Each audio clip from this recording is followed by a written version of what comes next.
এইমাত্র পুরো চেন্নাইকে অশ্রুসিক্ত করে আইপিএলকে বিদায় জানিয়ে দেশের উদ্দেশ্যে বিমান ধরেছেন মোস্তাফিজুর রহমান।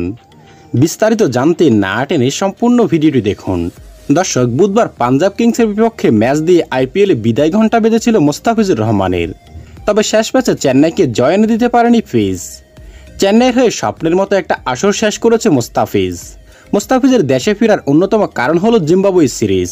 বিসিবি থেকে মোস্তাফিজকে 30 এপ্রিল পর্যন্ত অনাপত্তিপত্র দেওয়া হয়, তবে পরবর্তীতে একদিন ছুটি বাড়িয়ে পাঞ্জাবের বিপক্ষে খেলার সুযোগ করে দেয়। আর এ ম্যাচে বাঁহাতি এই পেসারের পারফরম্যান্স ছিল উজ্জ্বল। পাঞ্জাব কিংসের বিপক্ষে একটি ম্যাডেন সহ 4 ওভারে 22 রান দেন মোস্তাফিজ। ম্যাচটিতে উইকেট না পেলেও এবারের আসরে 9 ম্যাচে মোট 14টি উইকেট শিকার করেছেন মোস্তাফিজ।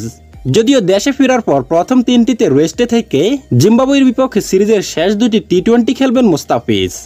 এরপর কিছুদিন বিরতি থাকলেও তাকে আইপিএল খেলতে আর পাঠাবে না বিসিবি। মূলত বিশ্বকাপ খেলতে যুক্তরাষ্ট্র সফরে যাওয়ার আগে মোস্তাফিজকে বিশ্রাম দিতে চায় তারা। মোস্তাফিজকে সতেজ রাখার জন্য এমন সিদ্ধান্ত নিয়েছে বাংলাদেশ ক্রিকেট বোর্ড। যদিও এই সিদ্ধান্তে সন্তুষ্ট নয় চেন্নাই। মোস্তাফিজকে আরও একটি বেশি সময়ের জন্য চেয়েছিল ফ্রাঞ্চাইজিটি, কিন্তু তাদের সে আশায় ঘুরে বালি।